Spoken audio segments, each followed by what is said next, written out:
Bueno, les decía, el tema de la represión del miércoles pasado, el tema de lo que ha venido sucediendo con las personas que fueron detenidas arbitrariamente, eh, este dilema en el que nos ha puesto esta actitud, bueno, muy Bullrich, ¿no? Muy Bullrich, de realmente ponernos a contrastar lo que dice Bullrich, lo que dice Stornelli, lo que dice o lo que afirma Milei, que está de acuerdo, él fue el que empezó con la teoría del intento de golpe de Estado, con la verdad, con la verdad que es la que nosotros vimos, la que nosotros sabemos porque muchos de nosotros estuvimos por allí. Sabemos con qué espíritu vamos a las marchas, no es para derrocar a nadie, es para que sientan nuestra opinión, hasta donde nosotros sabemos, hasta donde nosotros entendemos, en una democracia, en un régimen como el que estamos acostumbrados, en un régimen en el que Milei aceptó presentar una candidatura, lo cual equivale a atenerse a las reglas de juego de ese régimen en el que fue elegido presidente. No se puede ganar como presidente bajo determinadas condiciones y ser presidente bajo condiciones diametralmente opuestas. Eso, bueno, claro, le facilitó mucho las cosas hasta ahora, que ha gobernado 6 meses sin que entendiéramos un soto de todo lo que decía.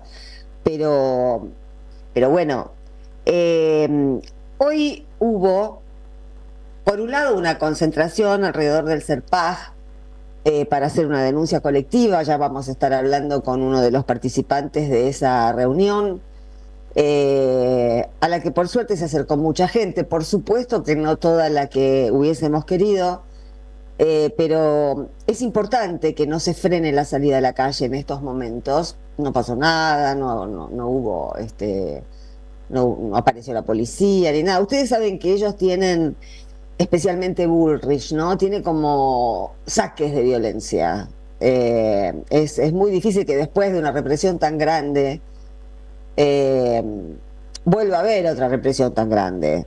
Ya no habría retorno. De todas maneras, lo que le costó, eh, en otro orden de cosas, hoy hubo, mejor dicho, otra reunión. Muchas veces, y les quiero advertir, porque veo que hay muchos compañeros que es cierto que estamos desmovilizados, es cierto que no tenemos las diligencias que querríamos, o que no se está comportando esa diligencia con las expectativas que tenemos en este momento, lo que sea. Pero también es cierto que muchas veces pasan cosas, muchas cosas, que tienen que ver con esto, ¿no? Con el hacerse cargo de la dirigencia. Y no nos enteramos. No nos enteramos porque nadie lo toma. Eh, yo estoy de acuerdo en que ayer hablábamos sobre el alerta Sofía alrededor del caso de Loan Peña. Por supuesto que es un tema que nos conmueve a todos, que estamos deseando que Loan aparezca sano y salvo, y si no, que se esclarezca lo que pasó. Pero realmente es cadena nacional. Y el tema, yo estuve encendido C5N bastantes horas, ni mención, nada, nada, no existe. Lo único que existe es Corrientes. Y uno no puede dejar de ver atrás de eso el miedo, porque, eh, porque todos sabemos que de alguna u otra manera, incluso los dueños de algunos medios que todavía dicen algunas cosas, están siendo apretados. No estamos en libertad, no estamos en libertad. Lo que avanzaron fueron los aprietes, avanzaron las intimidaciones, las amenazas, todo eso está avanzando para nosotros. De libertad, ni pío. Pero me pareció importante en la conferencia de prensa de los diputados de Unión por la Patria, eh, que se enunciara lo que está pasando como un plan represivo para establecer en la Argentina un régimen de excepción en contra de las garantías constitucionales. Esto ya se va acercando a lo que queremos describir como la verdad de lo que está pasando.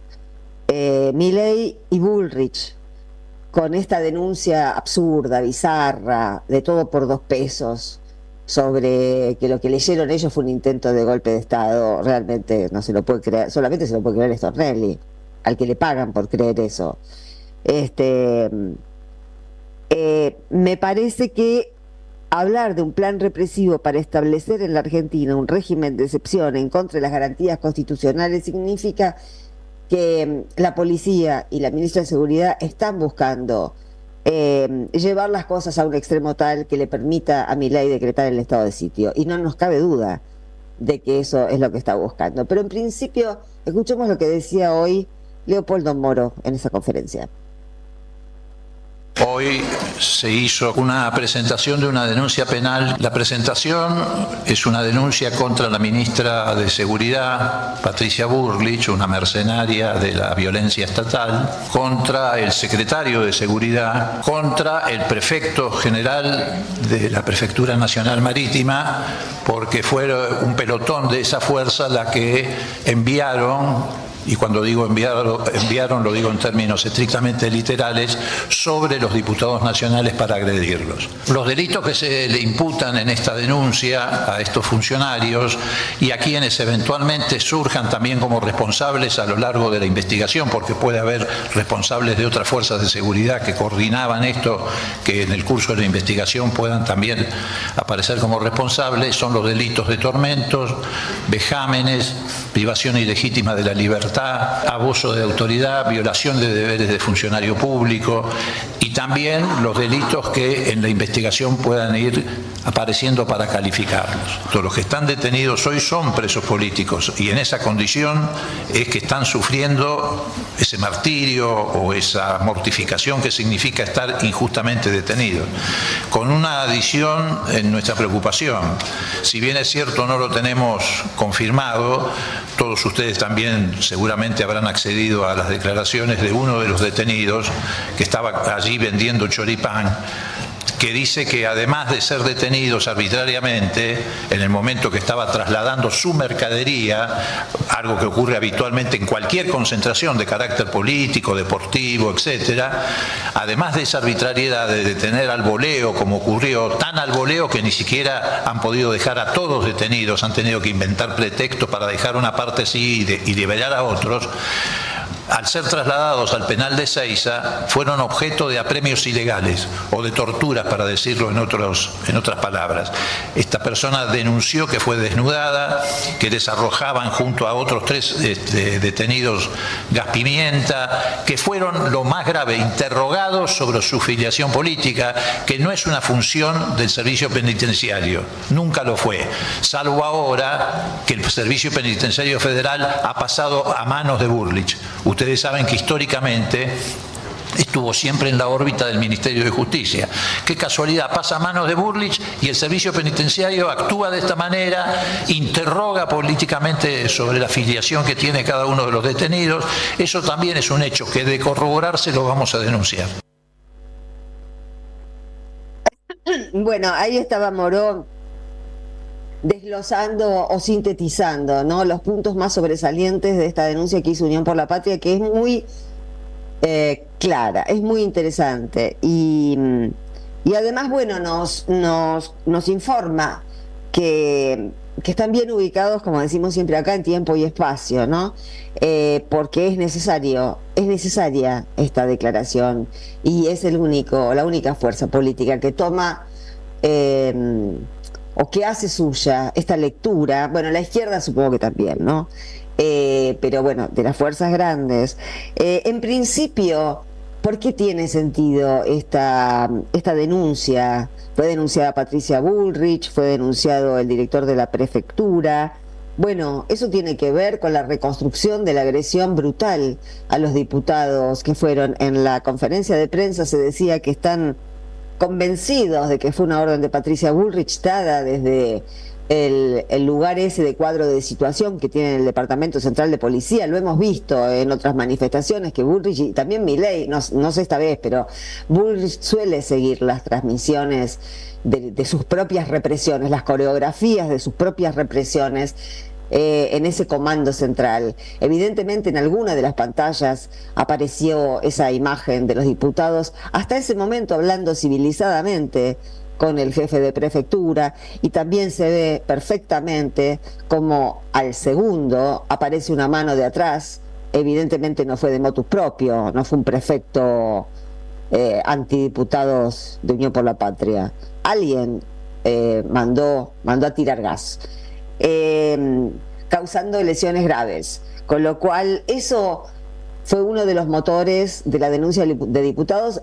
Obviamente no podía pasar sin pena ni gloria una cosa tan aberrante como la que sucedió el otro día. Nosotros un poco lo hemos normalizado de una manera lastimosa, porque estas mismas escenas las hemos presenciado con Macri. También también en ese momento Bullrich apuntaba directamente a los diputados de lo que en ese momento era, creo que era el Frente de Todos, ¿no? Ya tuvimos tantas chapas que me olvido. Es decir, es una práctica que le gusta a Bullrich. Le gusta encerrarse en un lugar cuando tiene poder y señalar quién la va a ligar. Es así de corto, es así de sencillo, y es así de ilegal también. Entonces, por un lado, en esa denuncia estaba presente el comportamiento delictivo, nauseoso de una ministra de Seguridad que manda a gasear y a atacar a miembros de la oposición, y reafirma lo que decíamos ayer: un gobierno, cualquier gobierno, que no acepte a la oposición. Macri también lo había hecho, ojo. Bueno, no vamos a reflotar acá el ataque a Cristina, los volquetes, como cuando le pegaron a Máximo, todo, pero no nos olvidamos y no somos estúpidos, y unimos las piezas, y es el mismo modus operandi, es exactamente el mismo, porque es la misma ministra. Entonces no le cambió. Bullrich no se transforma, sí, pero ya creo que paró de transformarse, ya se quedó en esta etapa Chucky, ¿no? Y entonces les decía, por un lado en la denuncia está el tema de los diputados, pero por el otro lado contiene esa denuncia otra denuncia muy grave, a la que tenemos que darle la entidad que tiene. Y es que ellos, los diputados, se acababan de enterar, y nosotros también a través de ellos. Nosotros ayer, cuando hablamos con un familiar de una de las detenidas, cuando llegó el momento de hablar de la situación en este momento, de la medicación y todo, evitó hablar sobre el tema. Nos dimos claramente cuenta y no insistimos, pero es que la denuncia es realmente muy grave. Que estén gaseando adentro de los penales a los detenidos, que los estén haciendo desnudar, que los y las estén haciendo desnudar adentro de los penales, que los estén interrogando sobre a qué partido pertenecen, si son afiliados a un partido político, no a una organización terrorista, a un partido político. ¿Se entiende de lo que estamos hablando? ¿Se entiende que esto va a ser condenado por la Corte Interamericana de Derechos Humanos? ¿Que esto necesariamente tiene que ser leído por gente cuerda como una cosa completamente ilegal, como una cosa completamente anticonstitucional? ¿Se enterará la jueza Servini de Cubría de que el servicio penitenciario, que además nos acabamos de enterar porque se nos había pasado por alto, que antes dependía del Ministerio de Justicia, pero con Milei empezó a depender de Bullrich? Es decir, que Bullrich tiene el control de lo que pasa en la calle y de lo que pasa dentro de los penales. Es un mono con navaja, un mono ebrio con navaja.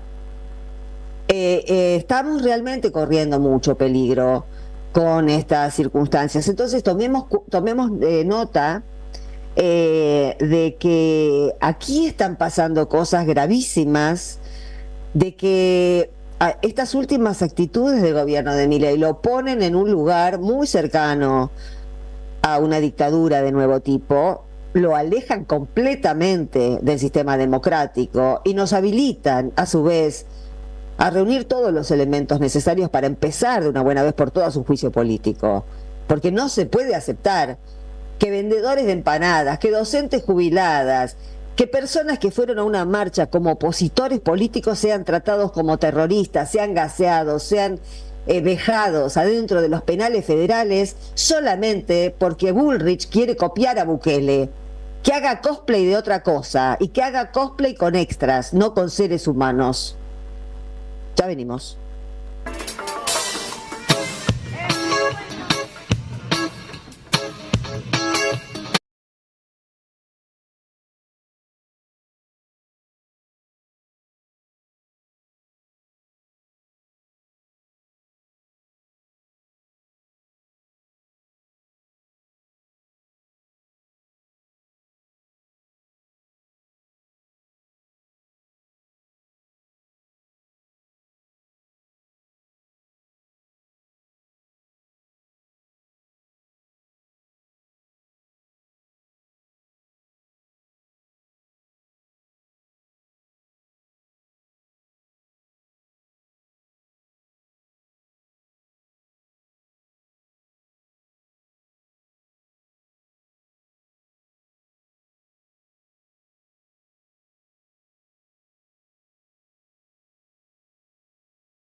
Javier García.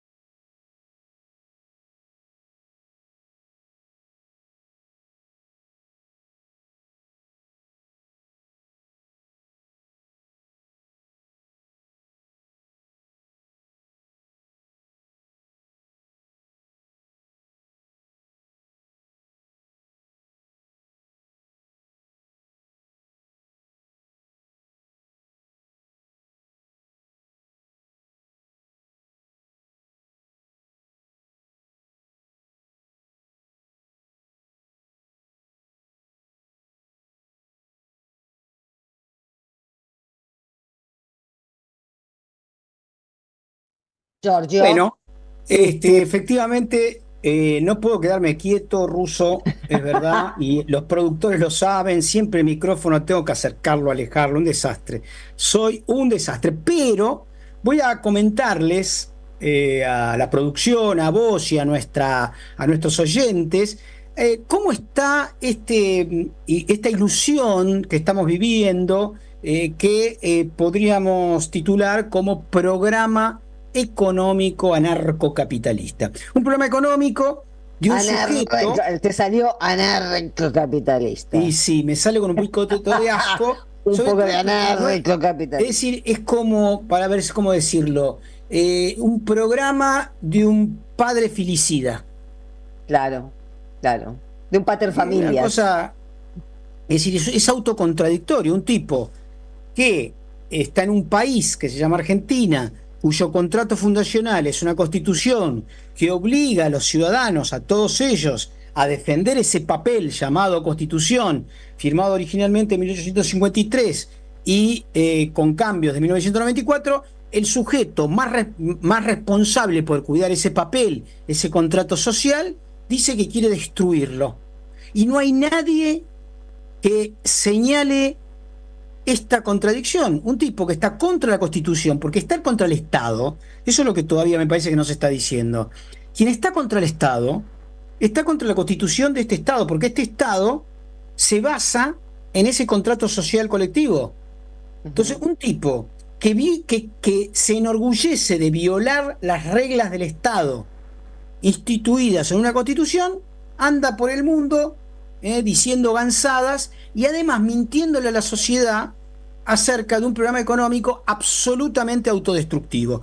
En realidad es autodestructivo del Estado, es autodestructivo de la Constitución, pero no es autodestructivo de él y sus titiriteros. Voy a dar algunos datos primero. Dale. En los primeros 4 meses de la gestión Milei, según el Ministerio de Trabajo, algunas cosas ya habíamos comentado, pero me gustaría sintetizarlas y nominarlas. El empleo privado asalariado registrado se redujo en 95.000 personas y el empleo público en 22.000 puestos de trabajo.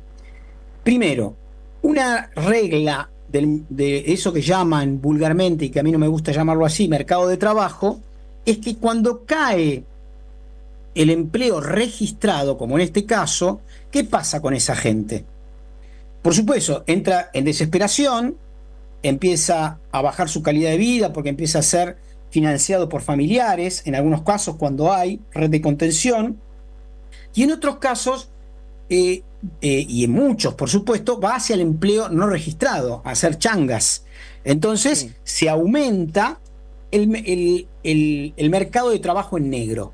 Sí, además discúlpame que intervenga, pero solamente lo que dijiste hasta ahora, que es los que tienen que vivir con asistencia de un familiar, eso encierra un universo de mucho malestar, mucha preocupación, insomnio, peleas familiares.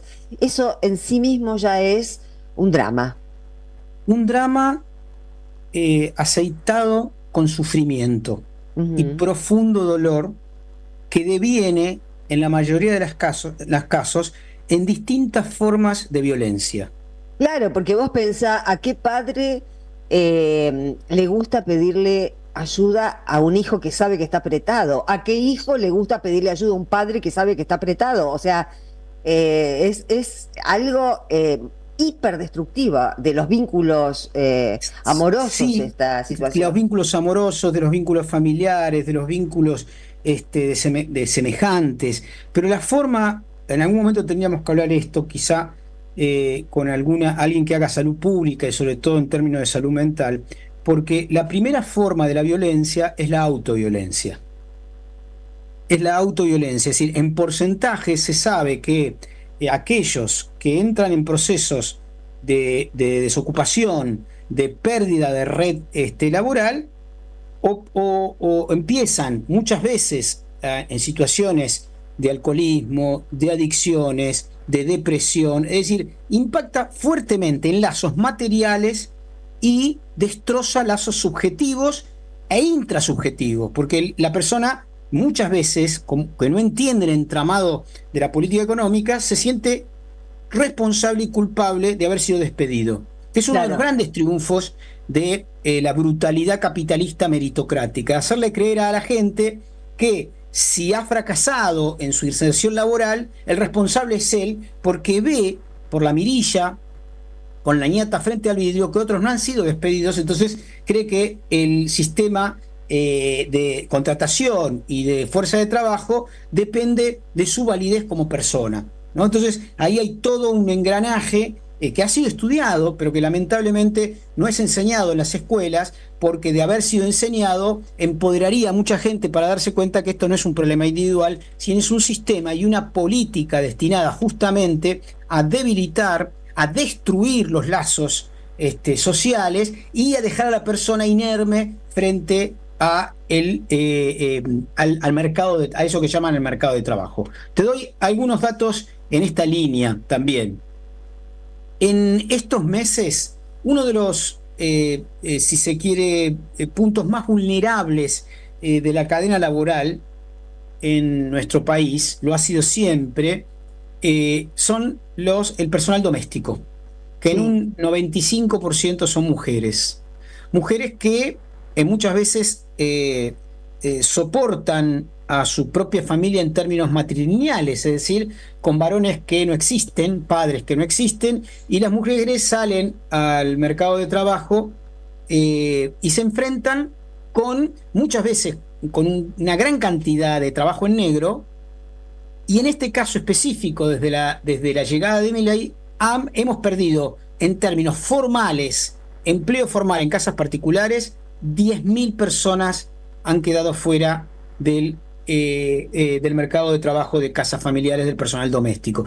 El daño que esto significa para esas familias es incalculable, porque justamente este es uno de los segmentos más vulnerables del el trabajo, porque es irregular, porque no son 8 horas por día muchas veces, porque implica contrataciones muy específicas por horas semanales. Se estima que la caída del empleo formal, lógicamente, está acompañado, no es que se estima, se sabe, cuando cae el empleo formal, se va al empleo informal. ¿Y qué pasa en el empleo informal? Como hay una recesión, no hay suficiente trabajo de changas para repartir en más gente, al contrario, se reduce la oferta de trabajo, digo, de plomería, de asistencia, etcétera, y se reparte esas pocas horas que quedan entre más gente, ¿no? El sector de la construcción, por supuesto, otro de los segmentos más vulnerables, ha caído en una contratación mensual a un promedio de 1% mensual. Otro de los ejemplos más débiles de la cadena laboral de nuestro país. Fíjate el tema, porque esto tiene mucha relación con el dólar, y ahora voy a tratar de hacer el link, ¿no? Porque en un momento cuando hay más empleo, cuando hay más trabajo, cuando hay más consumo, hay más circulante, hay más dinero. Y quienes van hacia el dólar, sobre todo en un país que con muchos años de inflación, son desde aquellos que tienen muchísima plata hasta aquel que a lo mejor compra $100 en un mes para mantener algo de su valor y no perder el 4, 5, 6% mensual, ¿no? Como una forma de ahorro. Cuando se reduce todo, ese segmento, el segmento, vamos a llamarlo, del ahorrista pequeño, desaparece, porque hay menos gente con capacidad para trasladarse al dólar. La pregunta ahora es por qué sí, ha caído la cantidad de trabajadores, ha caído el nivel salarial, ¿no? Un dato, la remuneración nominal bruta promedio de marzo del 24 fue de 947.000 pesos. Esto es un promedio de todos los salarios, pero la media, el 50% de los trabajadores argentinos gana 682.000 pesos. Estamos hablando... La canasta básica, claro. Ni siquiera llega a la canasta básica. No, por casi. eso menos. Claro. Entonces, ¿por qué aumenta el dólar? Y acá viene la pregunta clave de por qué hace agua por todos lados el proyecto, el programa económico que ya conocido de Milei, Caputo y compañía. Incluso se lo dijo en el día de ayer el Fondo Monetario.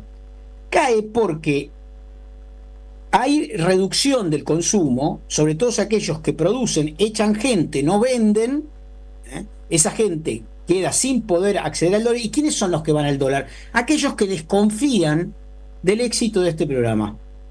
Solamente grandes compradores que están pujando sobre el dólar, que no ven negocio en poner la plata en plazo fijo, porque el plazo fijo está a 50%, 60% anual. Pero ahí no hay también presión de los agroexportadores que están guardando la soja después de la devaluación. Iba a decir los dos elementos, claro, exactamente, hay una presión.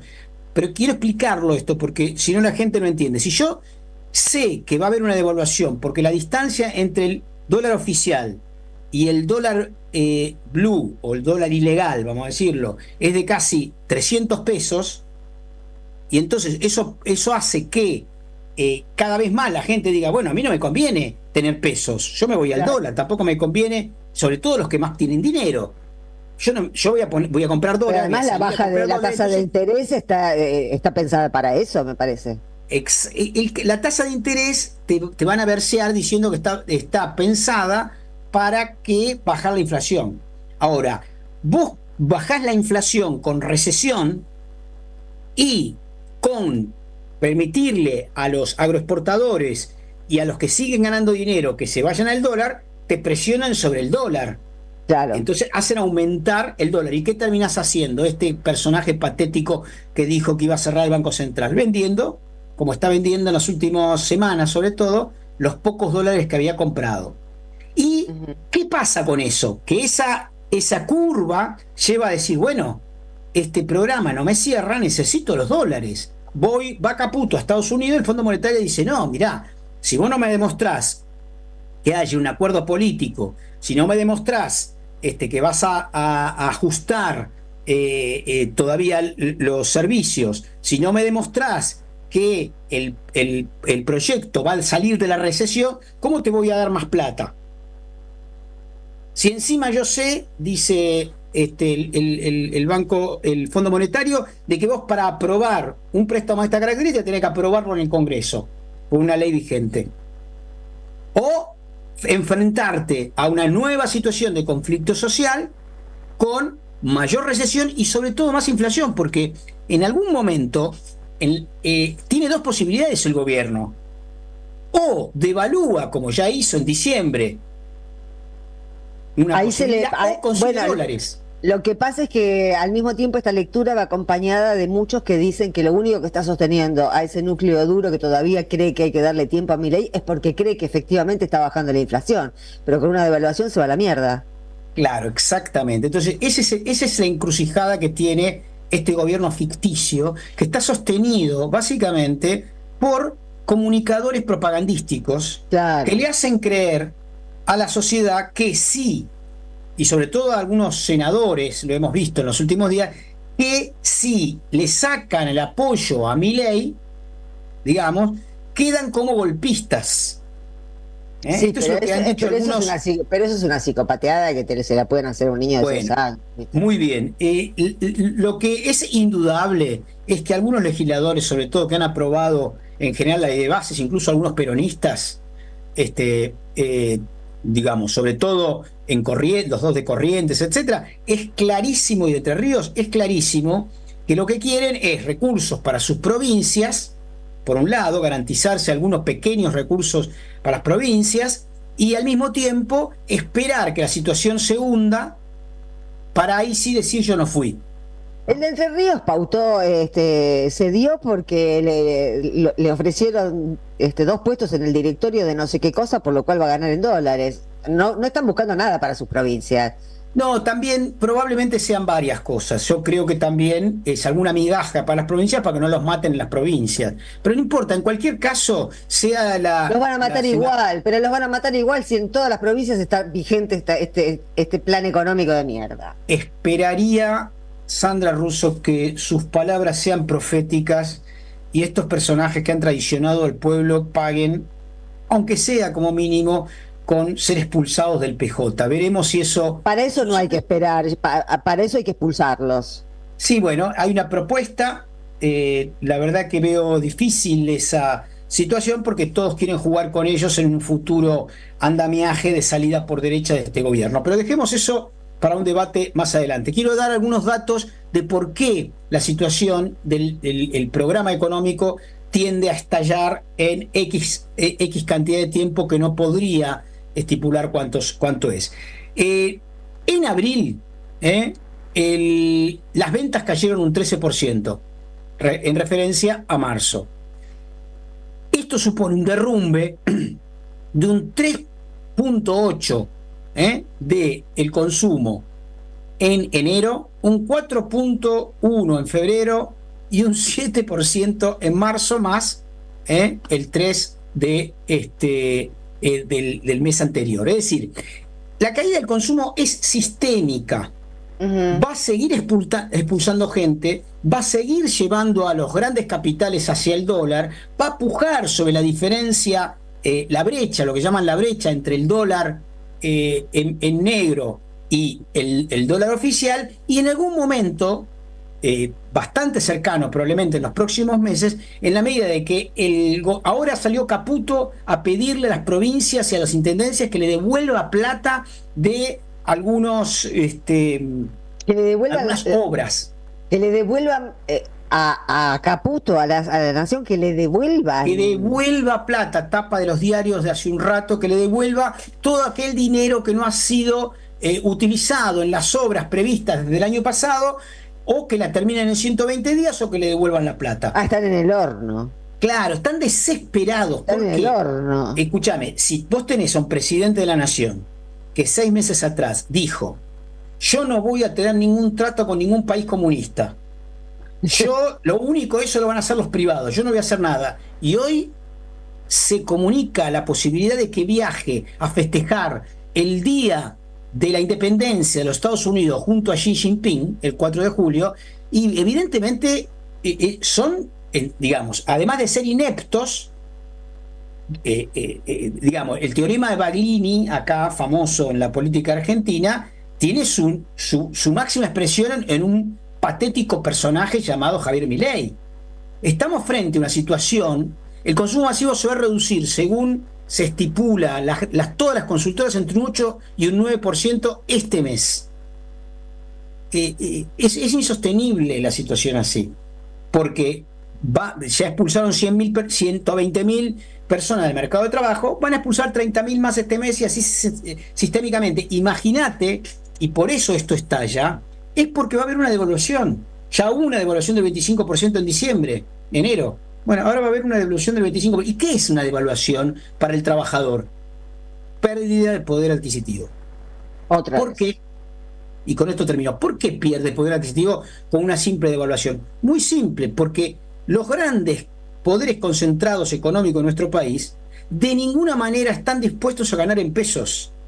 Ellos dicen: yo tengo que llevarme dólares, y para llevarme dólares llevo el valor del precio en pesos a dólares, y eso supone, y eso no hay una correlación con el aumento de los salarios. Entonces el porcentaje de la canasta básica vinculada al salario laboral aumenta.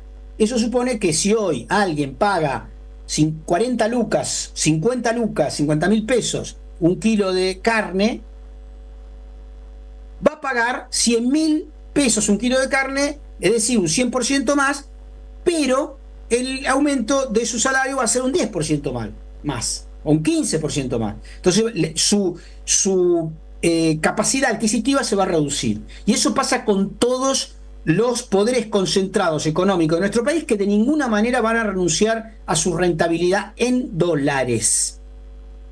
Incluso a costa, termino con esto, incluso a costa también de aumentar, si tienen caída del consumo, hacerle pagar a los que todavía están consumiendo una porción más de sus ingresos en dólares. Es decir, si yo tengo, cayó 30% el consumo, el 70% que sigo consumiendo, bueno, tiene que financiar ese 30% que no compra más. Con lo cual, aumenta también ahí. Estamos frente claramente al iceberg que se viene.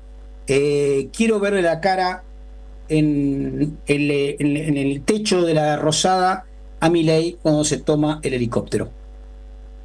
Gracias, Jorge. Primera tanda en jugo de limón. Somos Radio.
Seguimos aquí y es martes, así que lo saludamos a Eduardo de la Serna. ¿Cómo estás, Eduardo? Buenas noches.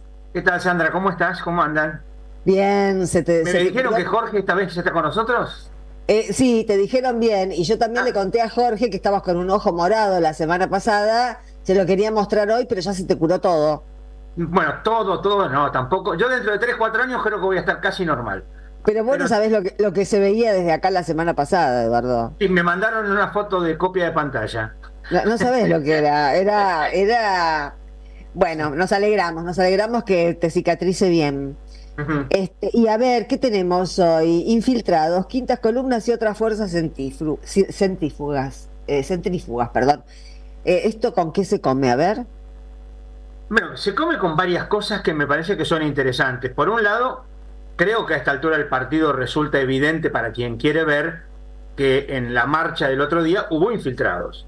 Uf, naturalmente. No, digo, ahí están muy buenos los dos artículos de Patán Ragendorfer y de Tuni Coleman, los dos planteándolo con mucha seriedad, como suele ser habitual en ellos. Entonces digo, plantearon bien cómo hay toda una cuestión de infiltración y que yo cuánto, y cómo todo eso, además, es lo que está en vistas a que vaya aumentando, no solo en marcha, sino también dentro de los mismos movimientos, ¿no? Ahora que vuelve a ser CIDE, vuelve a ser todo como fue antes, Claro. no van a perder las costumbres. Así que eso por un lado me parece que es interesante, lo cual no deja de ser dramático, entender que los infiltrados están y que hay que estar atentos porque te puedes comer una operación o podés comerte un garrotazo. Ujú. Pero después también salió la noticia el otro día de que algunos personajes que aparecen mucho últimamente en los medios vienen con apoyo económico del grupo libertario, como ser Guillermo Moreno y Rebord. ¿Ah, sí? Sí, que reciben, los están sosteniendo económicamente un grupo libertario que se llama Carajo Sociedad Anónima. Ajá. Lo cual no ayuda a entender. Rebord es ese que está en por un canal de streaming, ¿no? Ese creo que es. Yo la verdad que no lo conozco Sí. mucho, pero creo que sí. De hecho fue Sí. uno al cual Alberto, que fue una cosa que tuvimos que jugaba a presidente, Alberto le dio un reportaje entero y todo eso, ¿no? Ajá. Pero lo que quiero decir es que eso ayuda a entender, por ejemplo, por qué un personaje absolutamente menor como Guillermo Moreno, que tiene menos del 1% de los votos, aparece todos los días en los medios y cosas por el estilo, y además aparece en los medios para socavar, por ejemplo, a Axel o a... Sí, que está operando, no cabe ninguna duda, porque además tiene un programa de radio, está como columnista en televisión. El personaje en sí mismo solo no da para eso. Tiene Pero que por haber un supuesto. interés político. Y alguien que lo financia, porque evidentemente Por supuesto. todos sabemos que todo eso. Y entonces yo creo que... Ahí C5N no gana, más bien cobra, me parece, ¿no? Sí, debe cobrar, pero alguien paga. Sí. No sé. Pero bueno, y además de eso, digo, me parece que muchas veces uno, a lo mejor de muy buena voluntad o de muy buena onda, muchos terminan diciendo, no, pero este tipo es de no, este tipo es de esto, y el tipo termina siendo, no estoy hablando de culpable o no culpable o algo por el estilo, patear para el otro lado. Y particularmente me quiero referir fundamentalmente al ambiente eclesiástico, porque de otros ambientes que se ocupen otros. Porque, por ejemplo, uno puede decir que lindo, por ejemplo, fulano, fulano, cura Villero, obispo Villero, y termina siendo absolutamente funcional a Milei. Y lo digo en concreto porque, a ver, vos recordarás, Sandra, que hace unos años hubo una misa en Luján con motivo del atentado contra Cristina, y que hubo una posición ligeramente favorable a Cristina y saltaron varios obispos a lavarse las manos, yo no fui, ¿no? Como decís, pero a ver, ¿a qué viene toda esta cobardía? Bueno, resulta que ahora, en dos misas conocidas, una misa por Nora Cortiñas y el hijo de Pérez Esquivel, y la otra misa por el barrendero del cual hablábamos la semana pasada, Mauricio Sí. Silva, una misa que hubo, espontáneamente la gente se puso a cantar La patria no se vende. Sí. Y salta el obispo de Buenos Aires a decir que eso está mal, que eso no corresponde, porque la misa es un lugar sagrado y que tengo que buscar unir y que yo cuánto. Digo, a ver, ¿Unir a quién? ¿Unir a quién? No, pero aparte, digo, a ver, yo insisto, si vos me dijeras que en la parroquia o en la iglesia dijeran hay que votar a fulano, podemos discutirlo. Si está bien o está mal, si ese es el lugar o no es el lugar, si el cura debería estar en esa o no. Ahora, decir la patria no se vende, ¿qué quiere decir? Que estamos que decir la Estamos de patria sí se acuerdo con vende, que la patria se venda, que claro. la patria se venda. ¿No? Y eso Claro, en nombre de la santidad del lugar. Pero, a ver, ¿qué entendemos por santidad? Digo, claro. porque yo por santidad entiendo una militancia concreta en la vida cotidiana de que las instancias, las instituciones, la vida, la política, la familia, lo que fuere, se puede vivir plenamente conforme a como a Dios le gustaría que vivan. Entonces, digo, Claro. por ejemplo, a ver, si no podemos hablar de santidad política, y sí se puede hablar de santidad política, estamos en el horno. Pero entonces me parece que ahí no sé si es ingenuo o no ingenuo, pero lo que pasa es que yo creo que en los ambientes eclesiales la No, ingenuidad no es que corre. hubo una campaña del PRO criticando, no sé si la viste, pero evidentemente el obispo está respondiendo a esa campaña de los macristas, diciendo, mostrando la foto creo que era de la foto de Lobos, y diciendo, ¿no era que Dios no tomaba partido? Algo por el estilo. Decir que Ahora, que Dios lo no toma, diga el PRO es una cosa, que lo diga un obispo es otra. pero además que Dios no toma partido es una soberana gansada, porque Dios toma partido. Totalmente, claro que toma partido, está del lado del bien. Y de los pobres. Claro. Entonces, digo, decir la patria no se vende y decir que eso está mal, porque eso atenta contra la santidad del lugar, me hace acordar un enorme jesuita español, pero que vivió y lo mataron en Bolivia, fue asesinado en Bolivia, Luis Espinal, que decía, bueno, la iglesia no molesta cuando habla de las almas del purgatorio, molesta cuando habla de la liberación de la persona, ¿no? Claro, claro, Entonces, ¿viste? Entonces, totalmente. ese tipo de cosas, digo, esa idea, esa imagen, como que la iglesia tiene que parecer como si fuera una especie de burbuja séptica, no tiene nada que ver con nada. Y entonces, yo me acordaba, cuando yo militaba en la 31, yo iba a la 31 y alguna vez iba caminando desde Retiro y otras veces me tomaba el 33 que me bajaba al lado de la villa. Y alguna vez que me fui caminando, pasaba por la villa IPF, porque Mujica estaba en comunicaciones que eran así, las villas una al lado de la otra, IPF, comunicaciones al día, bueno, etcétera. Y entonces ahí vi de pasada, porque no lo conocí, pero vi de pasada a un cura villero que era capellán militar, era un gorila marca cañón, pero el tipo era cura villero. Fue el cura que pusieron las monjas de Marincrod para sacarse de encima a Mujica cuando Mujica se va a Francia. Entonces se sacan de Ah, encima a Mujica, lo ponen a y se ponen un cura que no molesta como este tipo. Era un cura villero y era de derecha. Entonces, que sea cura villero u obispo villero no lo transforma en un defensor de la causa de los pobres. Y si vos hacés que la política sea tan amplia o tan light, que no hay compromiso, que no hay militancia, que no hay lucha en favor de la causa de los pobres, me parece que termina siendo una quinta columna. Ahí, por ahí. gracias, Eduardo, gracias, es clarísimo, clarísimo. Bueno, nos alegramos de tu ojito sanado y hasta el martes. Bueno, muchas gracias. Ahora, Muchas ahora, que veo, Eduardo. ahora que he visto la luz y lo veo a Jorge, estoy feliz. Ay, cómo se quieren estos chicos, cómo se quieren. Hasta el martes, Bueno, Eduardo. chao, hasta luego. Hasta el martes. Chao, chao. Hasta luego, un poquito de música nosotros.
La parte esa que se repite. Estamos escuchando a Jorge Millones, un peruano que nos gusta mucho, que escribió y interpretó esta canción en el año 2019 dentro del álbum también titulado Trámites Oníricos. Jorge Millones. Muy bien, bueno, vamos a seguir con el tema con el que estamos batallando de esta semana, que es el tema con el que empecé también el programa hoy, que son los detenidos. Nos preocupa mucho por lo que significa, además de por la situación de los compañeros y las compañeras que están detenidos en cárceles y que están sufriendo, como nos enteramos hoy, además, o han sufrido tormentos adentro de las cárceles. También es una advertencia para todos. Como les contaba, hoy hubo una reunión, una concentración en Plaza de Mayo alrededor del, convocada también, ¿no?, por el CERPAJ, entre otros organismos de derechos humanos. También a eso se sumaron los hijos, por eso lo tenemos en línea a Carlos Pisoni. ¿Cómo estás, Charlie? Buenas noches.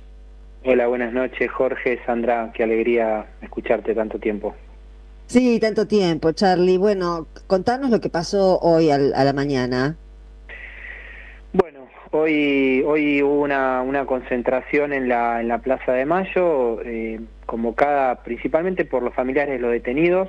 Ya tenemos la noticia, me imagino que la estuvieron charlando, ¿no? De los que están desesperados los familiares. Sí.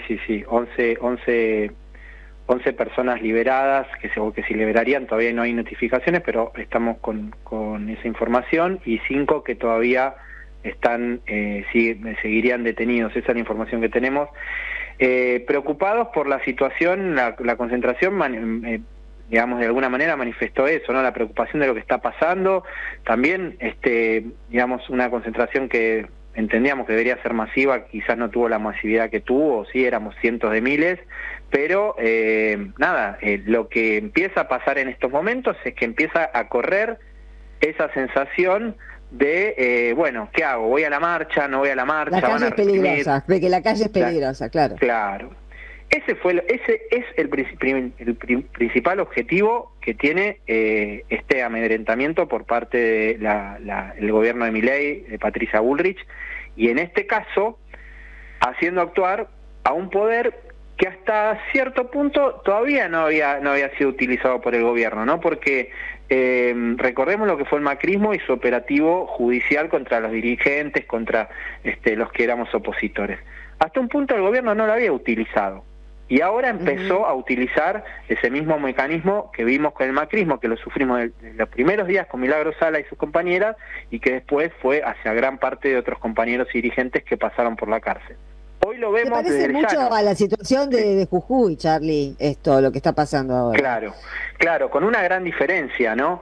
Acá estamos viendo a una persona que limpiaba casas, ¿no? Ramona, limpiaba casas, es decir, no era una militante organizada, ¿no? Fue con su banderita y limpiaba casas. Una persona que vendía empanadas, es decir, que hay entre los detenidos hay personas que no eran militantes, ¿no? Esa es una de las grandes diferencias con lo que pasó en Jujuy, ¿no? Entonces, estamos viviendo una situación muy grave que hasta el momento no se había dado en el gobierno. Charlie, sí. Pero yo no me refería a Jujuy en relación con Milagro, me refería a Jujuy con la reforma constitucional cuando se prohibió la protesta social. No, claro, no, sí. En ese momento las personas venían con el Malón de la Paz a Buenos Aires a pedir ayuda. Ahora no sé a dónde vamos a pedir ayuda, si lo que el que está haciendo todo lo mismo que hizo Morales en Jujuy lo está haciendo Bullrich en todo el país. Sí, de acuerdo. Bueno, hacer este análisis de que estamos viendo algo que hasta estos 6 meses no se había dado, que es este accionar del Poder Judicial. Y atentos ahí, ¿no? Porque acá hay un juez de la ciudad que se declaró incompetente con delitos que pueden ser juzgados en la ciudad. Digo, un delito, por ejemplo, de lesiones. Si uno comete una lesión a un policía, por ejemplo, como se le acusan algunos manifestantes, es un delito que puede ser juzgado por la justicia de la ciudad. Entonces, cuando empieza el guión del gobierno y empieza la presión del gobierno que para que pase a la justicia federal, para que los delitos sean delitos que incluso algunos son delitos que no son escarcelables, entonces empieza toda esa presión ¿Para qué? Con la finalidad del miedo, del amedrentamiento y demás. Y ahí hay que analizar también lo que está haciendo Servini de Curia, ¿no? Una jueza que uno podría decir que ante esta, que no es una jueza que no es un bonadío Servini de Curia, ¿no? Entonces, pero es un enigma. Servini siempre fue un enigma. Y bueno, justamente, ahora es un enigma, y un enigma que ha dejado a manifestantes presos durante días en cárceles federales. Una locura lo que pasó estos días y lo que sigue pasando, ¿no? Charlie, realmente en la reunión en la reunión que hicieron los diputados de Unión por la Patria, donde se hicieron graves denuncias y donde fue denunciada Bullrich y donde fue denunciado el director de la prefectura, etcétera, etcétera, también se habló de que los detenidos habían sufrido tormentos adentro de los penales. ¿Eso también llegó a la reunión de ustedes? Sí, estamos al tanto porque el Comité contra la Tortura pudo visitarlos y pudo recabar información, y quienes estuvieron en esas reuniones nos hablan que los varones fueron recibidos con gases lacrimógenos y bueno, y cuando los recibieron en el penal los penitenciarios le cantaron "La patria no se vende", y las mujeres, bueno, algunas de ellas, bueno, Camila y las chicas de la UNSAM denuncian que fueron violentadas con el arma en la cabeza mientras eran detenidas,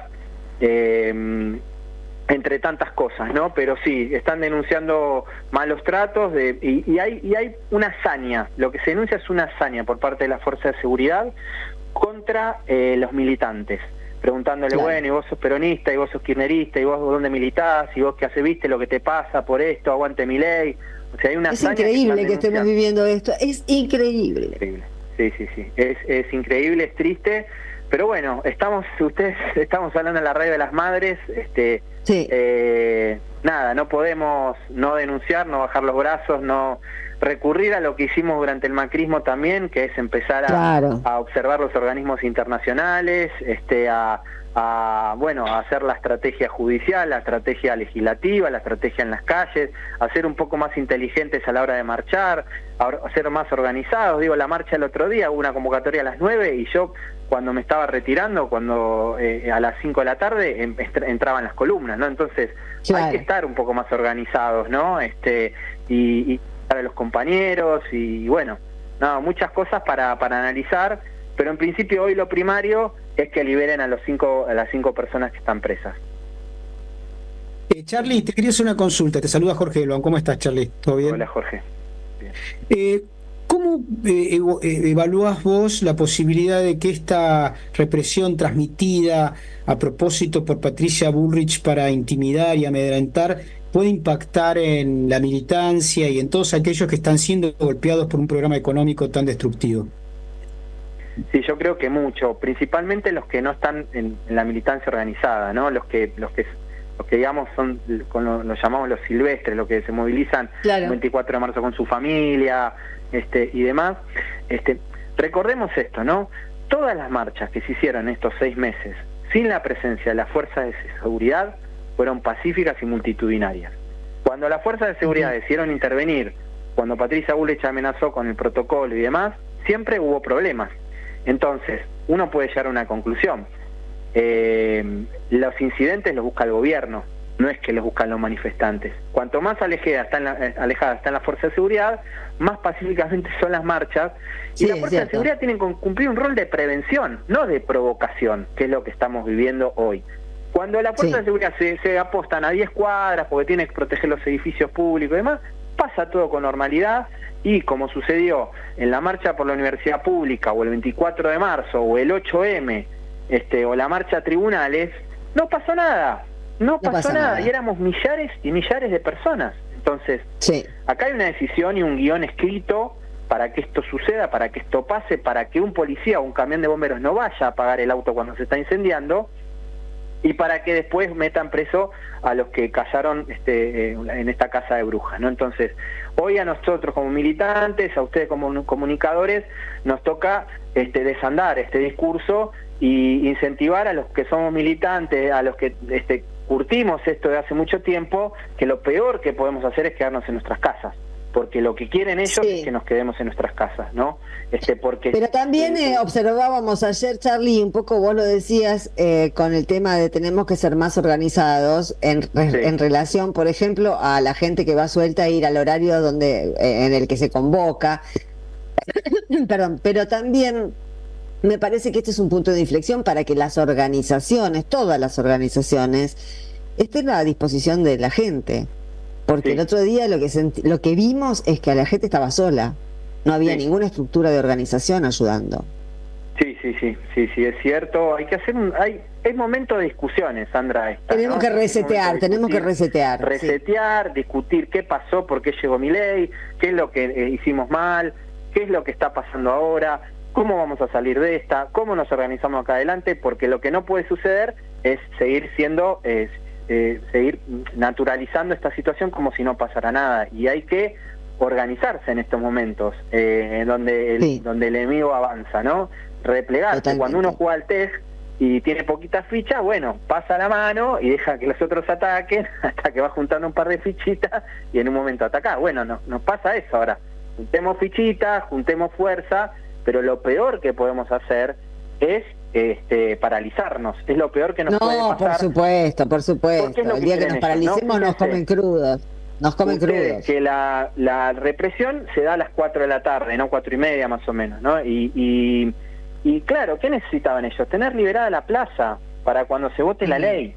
Y ahí fue la desorganización nuestra, de los gremios convocando a las 9, otras organizaciones a las 12, otros silvestres entraron a las 4 de la tarde, a las 5, uno llega, acabo de llegar, ya se están yendo, bueno, todo así, pensando que esto iba a ser todo un día gigante, y bueno, ellos ya tenían el guión escrito que en tal momento, cuando se produzca el mínimo, se enciende la mínima mecha, tenían que desalojar la plaza para que no haya nadie al momento de votar, y fue lo que lograron.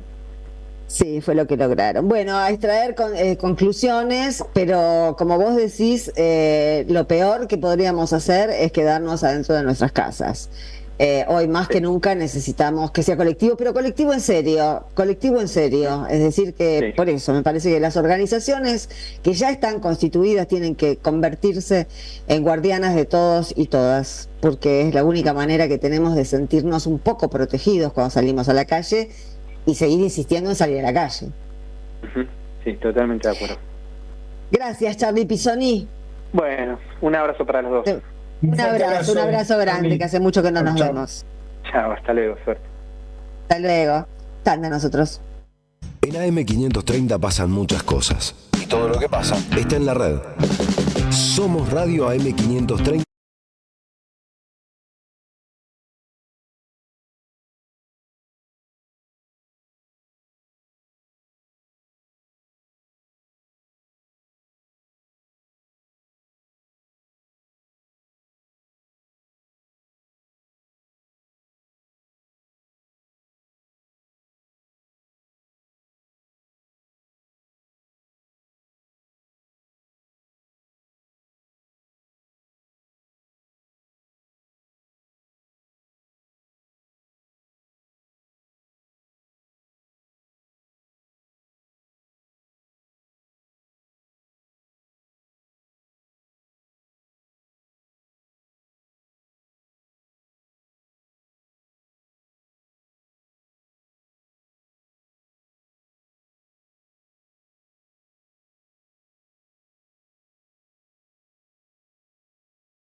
con un peloteo que tiene que ver con algo que nos quedó del G7.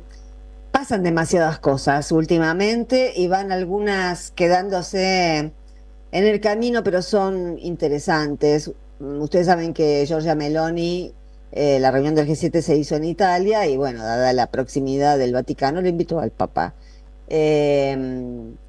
Y el Papa habló. Vamos a escuchar un fragmento del discurso del Papa ante los líderes del G7, Milei incluido, aunque no es líder del G7.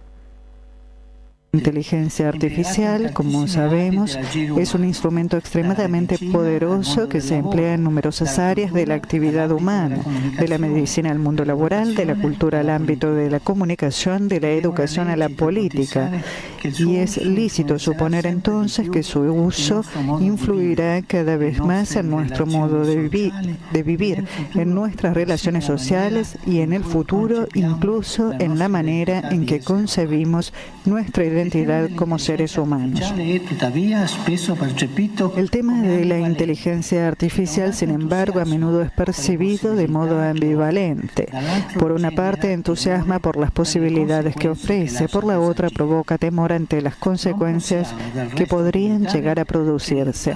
No podemos dudar, ciertamente, de que la llegada de la inteligencia artificial representa una auténtica revolución cognitiva industrial que contribuirá a la creación de un nuevo sistema social caracterizado por complejas transformaciones de época. Por ejemplo, la inteligencia artificial podría permitir una democratización del acceso al saber, el progreso exponencial de la investigación científica, la posibilidad de delegar a las máquinas los trabajos desgastantes, pero al mismo tiempo podría traer consigo una mayor inequidad entre naciones avanzadas y naciones en vías de desarrollo, entre clases sociales dominantes y clases sociales oprimidas, poniendo así en peligro la posibilidad de una cultura del encuentro y favoreciendo una cultura del descarte. Este es el peligro.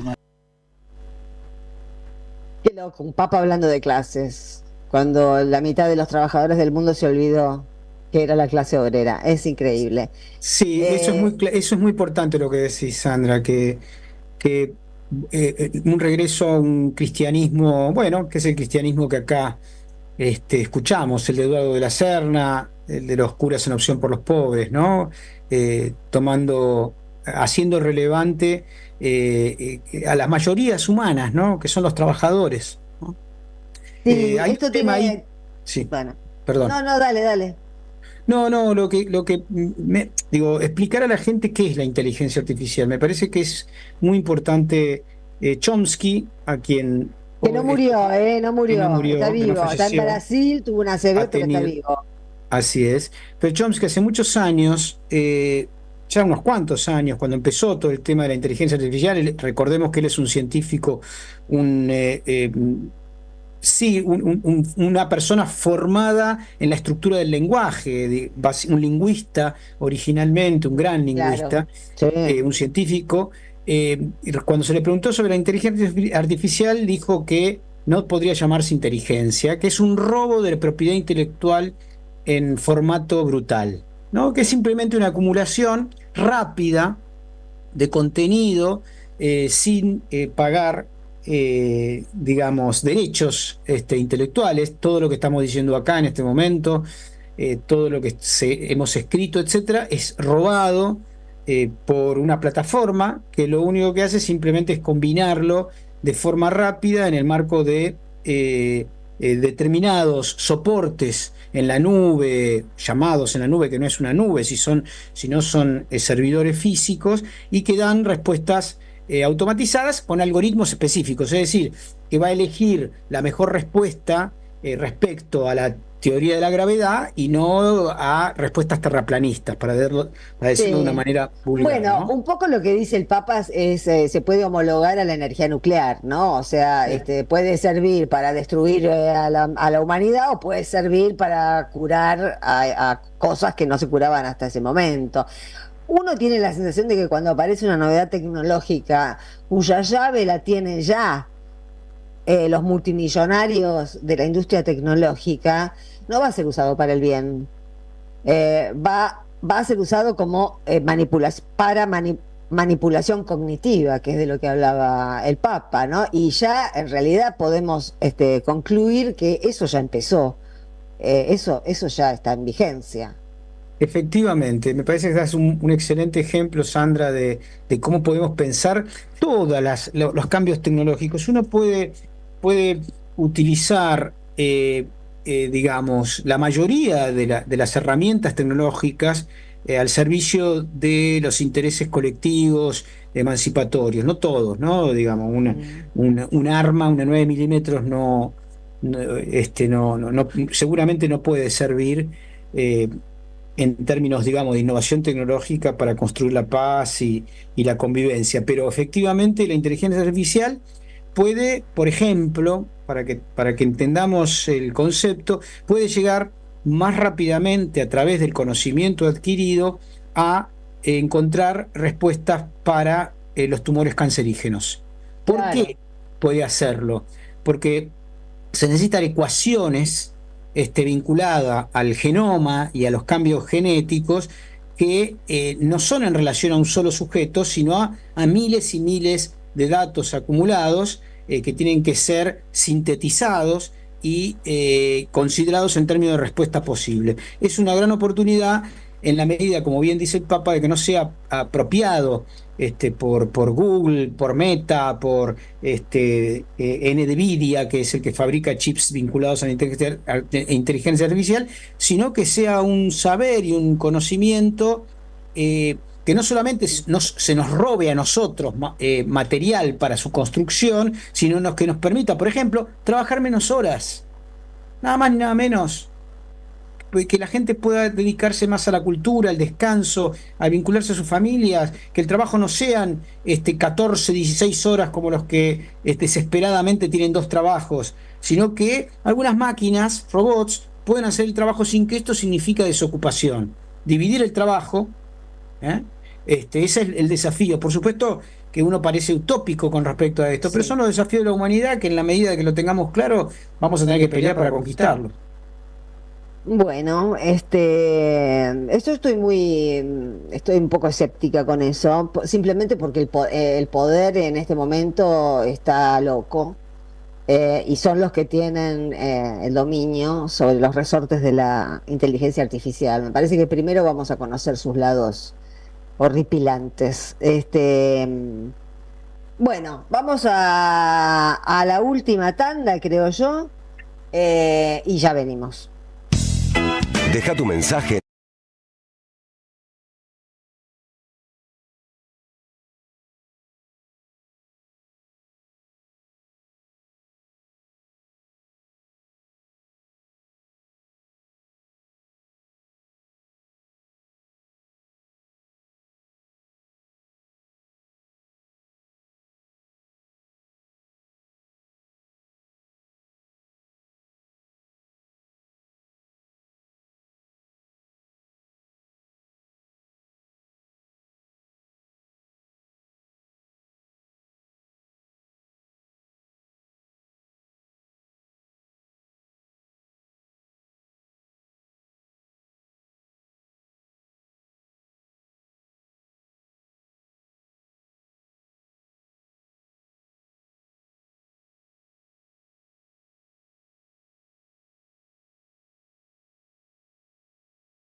¿Qué era, Jorge? Le cuento, estábamos escuchando El humo del tren de Carlos Varela, el cantautor cubano que grabó este tema en el año 2003 dentro del álbum 7.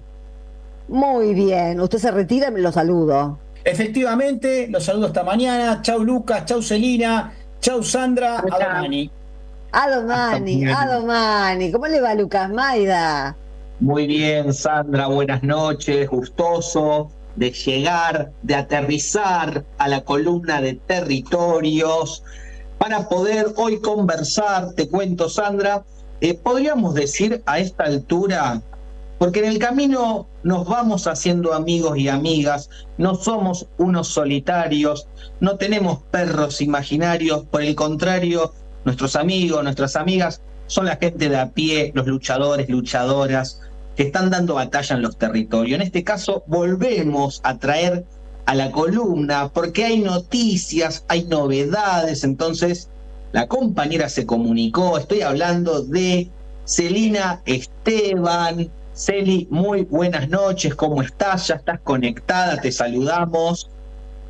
¿Cómo están, Sandra, Lucas? ¿Cómo están? Hola, Celina, ¿cómo estás? Bienvenida. Muy bien, Celi, gracias antes que nada por tus minutos, tu tiempo acá esta noche junto a nosotros en la columna de territorios, que bueno, volvemos a ir a un territorio que visitamos, pero del cual hay noticias, que tiene que ver con el Hospital Nacional Laura Bonaparte, el cual vos venías desarrollando tus tareas laborales allí. Y hace un tiempito nomás habíamos estado hablando de que, bueno, lamentablemente habían despedido, que eso era una noticia muy, muy triste, muy mala, lamentable, que vemos en estos días, nos vamos enterando de esos casos, pero vos no te quedaste con los brazos cruzados, ¿no es cierto, Celi? No. Bueno, como bien decís, en marzo no me renovaron el contrato, me despidieron, un despido totalmente discriminatorio e ilegal, como tantas compañeras del cupo, ¿no? Yo había ingresado por cupo y el 10% fuimos despedidas, no solamente en este hospital, sino en muchos lugares que habíamos entrado por el cupo, que la ley dice que el 1% tienen que ser contratadas las personas del colectivo travesti trans, ¿no? Por esta histórica exclusión y marginalidad en la que vivimos.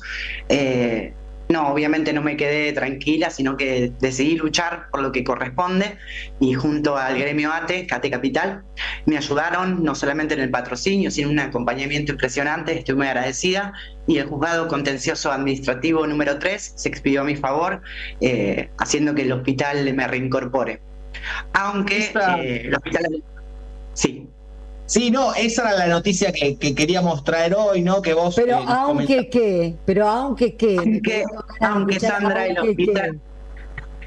aunque el hospital todavía no me reincorporó, ya pasaron varios días y apelaron la medida. Esto no los exime de que me tengan que reincorporar, y no creemos que el juez se eche para atrás, porque el juez, digamos, subrayó muchas cosas, como la importancia, ¿no?, de que este cupo se cumpla, sobre que fue un despido, así lo entendió, discriminatorio, como el de tantas compañeras que, gracias a Dios, esta vez la justicia sí está fallando a favor de nosotras, así que suponemos que esto no va a retroceder, pero bueno, pidiendo y lee al hospital que haga lo que tienen que hacer, ¿verdad? Yo creo que esto reafirman mucho más allá de pedir unas disculpas, reafirman su despido discriminatorio, ¿verdad?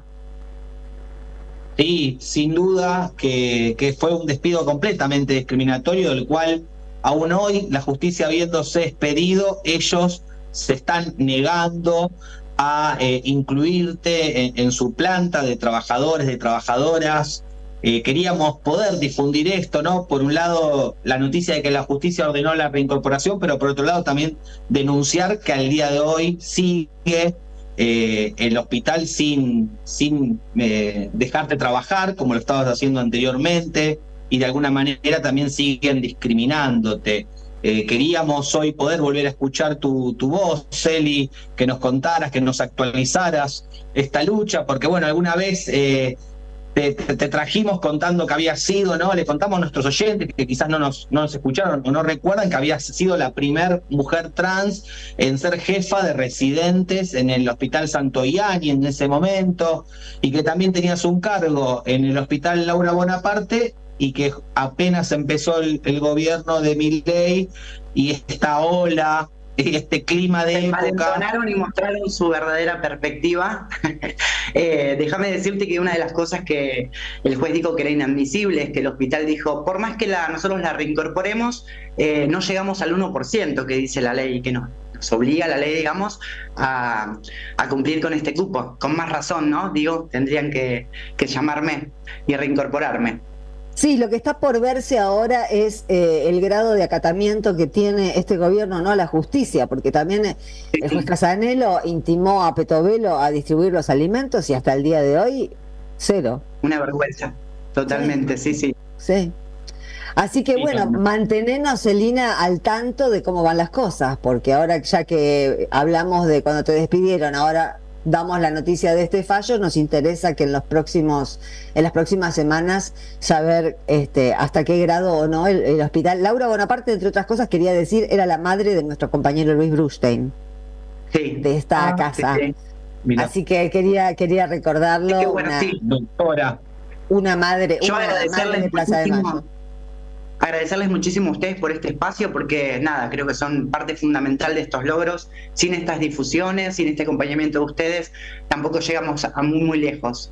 Claro, sí. No, por favor. Gracias a vos, compañera, por estar, por volver a pedir aire y actualizarnos con tu lucha, que la vamos a estar difundiendo. Así que desde aquí, desde Territorio, de la columna de Territorio de Jugo de Limón, enviarte un saludo enorme, solidario, lleno de fuerza, para no aflojar porque estamos más cerca, y como decía Eve, la lucha que se pierde es la que se abandona, así que no la vamos a abandonar esta lucha, compañera.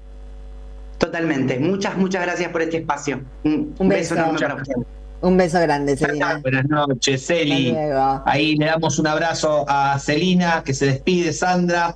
Hoy la columna tenía esto, poder actualizar esta situación que venimos siguiendo, y como dijimos al principio, es una compañera, una amiga de la casa, estudiante de la Universidad Nacional Madre de Plaza de Mayo, también la compañera Celina. Así que, Sandri, mañana vuelvo. Ay, no Sandri, mi mamá me decía Sandri.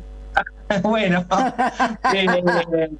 me salió del corazón, porque en este momento el vínculo es lo primordial. Sí, nos tenemos que querer mucho más ahora que antes, les aviso a todos los que me conocen, quiéranme más que yo los quiero más.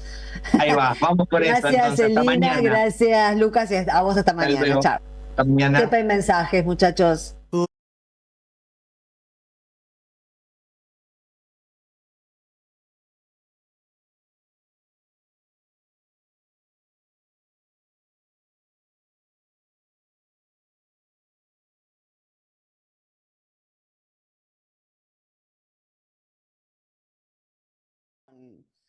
Con Petovelo, más específicamente. Petovelo recibió una intimación del juez Casanelo hace ya muchos días para presentar un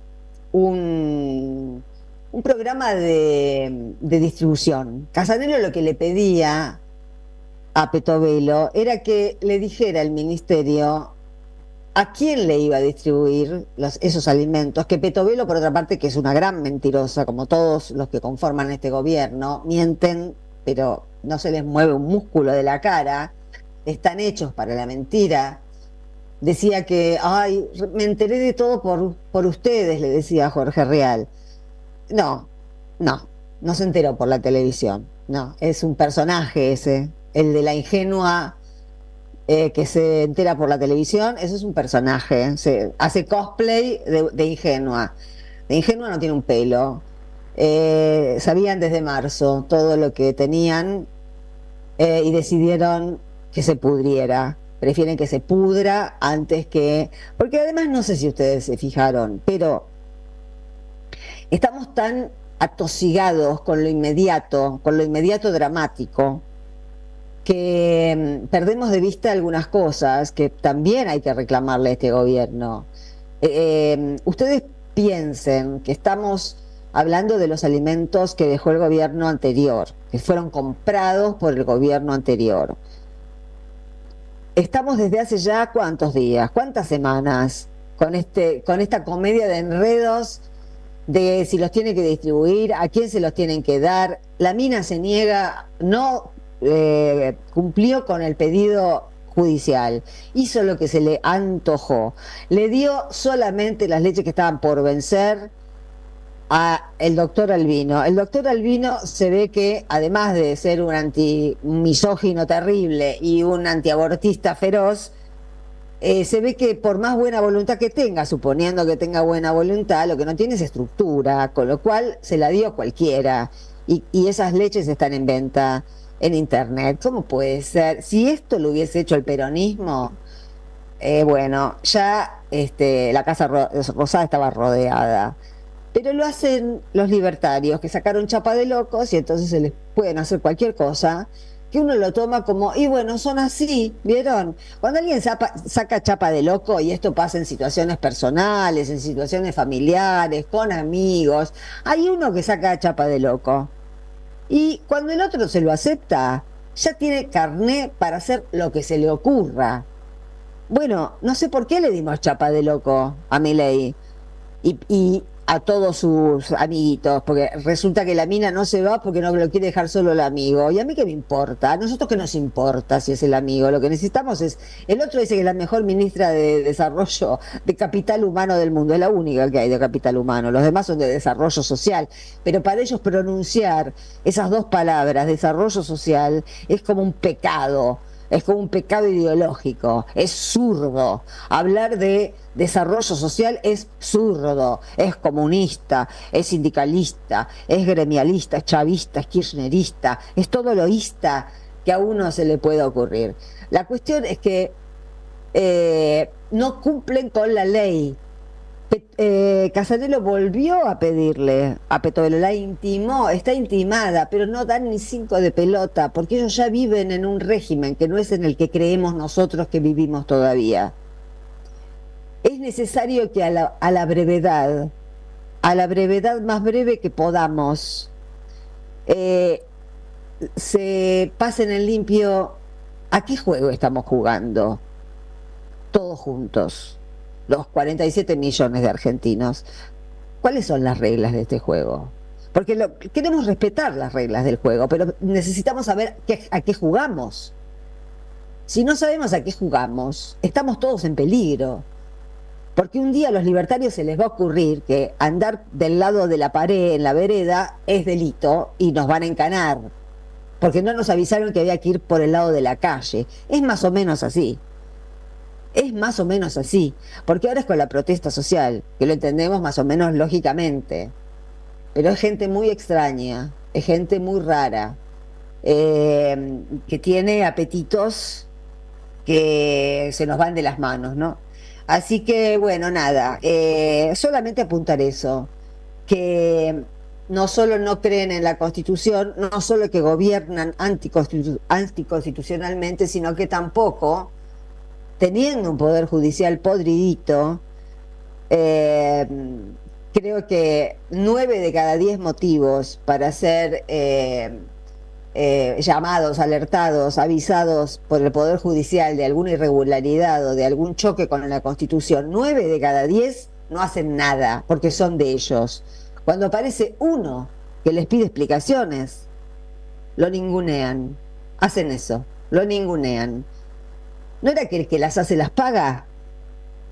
Porque es muy fácil para Bullrich decir el que las hace las paga. ¿Por qué no la pagan los que quemaron el auto de Cadena 3? ¿Por qué no la pagan los servicios que manda la ministra a que se disfracen de manifestantes y andan tirando piedras con un pañuelo? Andaban tirando piedras, tenemos todos la foto del tipo que estaba tirando piedras con el caño en la cintura porque se había olvidado de sacárselo. No era un manifestante. Entonces el que las hace acá no las paga. Acá las paga el que el gobierno se le antoja que las pague. No deformemos la realidad. Acá no las hace. Digo, no las paga el que las hace. Estamos muy lejos de eso. Más bien todo lo contrario. Es un buen cliché eso de decir el que las hace las paga. Pero el que las hizo, el que hizo las cosas más graves, hoy te quema un auto, mañana te tira gases. Es así. Bueno, vamos con los mensajes. Este demente nos está poniendo en riesgo a un conflictivo cotovélico con Rusia, con quienes no hemos tenido ningún conflicto. Él no se compromete particularmente, sino que compromete al pueblo argentino. Bullrich debería estar presa, lo que hace es criminal y toda su trayectoria política está asignada por la violencia. Es sembradora de daño y de muerte. Elena de Montserrat. Sí, bueno, esta es otra cuestión, ¿no? Que ha sido muy subvalorada por los medios mercenarios que están, bueno, copando la opinión pública argentina. La verdad, estamos teniendo enemistad con países que nos han ayudado, lo cual nos hace más ruines todavía como país. Los mandatarios extranjeros saben que no es el pueblo argentino, saben que es un gobierno elegido por algoritmos, saben que es un caso raro en el mundo, Milei, y no un caso raro para bien. Es un caso sobre el que el mundo está tomando nota para que no les ocurra a nadie más. Es decir, todos los que están estudiando el fenómeno Milei no lo estudian porque Milei es fabuloso. Estudian el fenómeno Milei para que no les pase, porque es un horror. Porque nadie en su sano juicio puede querer tener un Milei. Nadie. Entonces el caso argentino está siendo estudiado como un caso dramático y se están empezando a tomar recaudos en otros países para que no nos pase lo que nos pasó a nosotros, que de un gobierno impotente, de un gobierno mediocre y que contrarió la voluntad popular como el de Alberto Fernández, hemos pasado a un gobierno bueno, de un nivel de crueldad, de improvisación y de ignorancia como no conoce el mundo. Está todo el mundo sorprendido con parece más un vándalo que un presidente. Hola Sandra, el pueblo sale a la calle pero está cansado de poner el cuerpo. Cuando la mayoría de dirigentes que se dicen opositores se van o se esconden no, era un cuando sin acento, no va con cuando la mayoría de dirigentes que se dicen opositores se van o se esconden detrás de un escritorio. Además, permiten que traidores a la patria sigan perteneciendo a su mismo espacio político. Nos dejan solos, no somos bobos. Es hora que ellos vayan al frente. Nico. Bueno, pero no es todo así. Está pedida la expulsión por lo menos de Crexel no, porque es del Movimiento Popular Neuquino, de Scioli, de Spínola y de Cuellar, ¿no? Juliana Di Tulio pidió la expulsión del PJ de los tres. No sé si el PJ los expulsará o no, y si no los quiere expulsar, habrá que revisar qué pasa con el PJ y si nos sentimos representados por el PJ. Yo por un partido que tenga Scioli, que tenga Spínola y que tenga Cuellar, no pongo las manos en el fuego de ahora en adelante más. Porque si es un partido que no sabe sacarse de encima los topos, tener un topo adentro, no gracias. Recién tiré. Hola, a Sandra y Jorge. Parece ser que la anaconda se engulló al pitón. Es entendible que este gobierno de manera definitoria está demostrando su carácter neofascista. Pero el terrorismo de Estado se tragó el tema de los alimentos criminalmente encanutados, dándole oxígeno político a Petovelo. Un abrazo, Rubén de Loma Hermosa. Es totalmente cierto esto. El tema de la represión, el tema de los detenidos, por supuesto que es gravísimo y por supuesto que no nos vamos a alejar de esta agenda, pero tampoco nos olvidamos de Petovelo. Como verás, Rubén de Loma Hermosa, seguimos hablando de Petovelo, porque es impresentable y porque los pibes siguen sin recibir nada. Pero aparte de eso, que era lo que no terminé de decirles antes, estamos con un gran bolonqui a ver cuándo Petovelo se digna, la señora, a repartir eso que tiene distribuido en galpones, ya que no le salió bien con el doctor Albino, que se digne a decirle a Casanelo cómo carajo los va a repartir. Pero estamos hablando de una partida de alimentos que compró el gobierno anterior. Esos alimentos, si llegáramos, miren cómo bajamos nuestras aspiraciones. Estos son perversos y hay que estar muy atentas. Por eso yo digo que si nos vamos a organizar, hay que organizar algo que sea radical, que sea una oposición a esto que tenemos. Si esto es radical, la oposición a esto tiene que ser también una radicalización en sentido opuesto, porque si no, no vamos a emparejar nunca y quedamos bajo cero. Estos tipos van a lograr, con toda esta resistencia y este desacato, que si finalmente Petovelo se digna a repartir lo que no le costó un peso y que está guardado para que se pudra porque prefieren leche podrida a leche en panza de niño pobre, cuando eso se termine, ¿qué? Está bien, han cedido, le han dado a las universidades, han llegado a algún acuerdo precario, pero eso no alcanza para retocar los salarios docentes, para actualizar los salarios docentes, ni en todas las universidades están en condiciones de cumplir con el segundo cuatrimestre. No pasó el peligro de quedarnos sin universidades. En el segundo cuatrimestre no es seguro que se puedan dar clases en todas las universidades por falta de presupuesto. ¿Y nos la vamos a comer? Nos la vamos a comer porque la Marcha Federal Universitaria sirvió para que la UBA quede tranquila. Pero la UBA no es el ombligo de las universidades del mundo, ni de este país tampoco. Entonces, lentamente vamos bajando nuestras aspiraciones. Por eso digo, si nos vamos a organizar, organicémonos para recuperar todo lo que perdimos, no para sufrir un poco menos. Yo no quiero luchar para sufrir un poco menos. La verdad que no. Si nos vamos a exponer, expongámonos por algo que valga la pena y con quien sabemos que no nos va a traicionar. Que con Scioli, con todos estos Pichetto, con todos estos lumpenes que están siempre ahí. Ya sé que va a aparecer la opción de tenemos que sumar, porque tenemos que la unidad hasta que duela. No. ¿Con quién hay que unirse? Lo percibimos. Solamente con los que están luchando ahora. Con los que están guardaditos, no.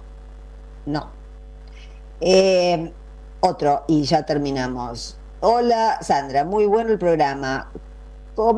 Comencé hace poco a escucharte, me encontré con Eduardo de la Serna en la plaza y me comentó sobre tu programa. Eso, Eduardo, haciendo publicidad al programa. Y el último, a los traidores no es suficiente echarlos del PJ, se van al PRO y chau. Debe ser más duro el castigo, que los bajen del cargo, juicio político, quítenle los bienes, presos, nunca más un cargo público. Como mínimo, por favor, que respeten el mandato del pueblo, por esto la gente no cree en la política. Que el partido los aplaste en público y así la gente volverá a empezar a creer en la política. Erne de Santa Fe. Me parece muy atinado este comentario, me parece muy atinado, porque esto sí lo podemos hacer, acá sí podemos dar el ejemplo. ¿Se pagan las traiciones dentro del campo nacional o popular o no se pagan? Si el que las hace las paga, empecemos a cobrarlo ya, porque el que te traiciona una vez, lo más probable es que te vuelva a traicionar. Y queremos sentirnos alguna vez entre compañeros. Bueno, son las 21:59. Jorgito ya se fue, como ustedes saben, así que bueno, voy a empezar agradeciéndole a Leandro Deza por la producción, a Charlie Escalante por la operación técnica, a Emma por el streaming y a Camilo García. Un besito que ya empieza su programa. Nosotros nos despedimos hasta mañana a las 8 de la noche en la 530, la radio de las Madres de Plaza de Mayo. Chau, descansen.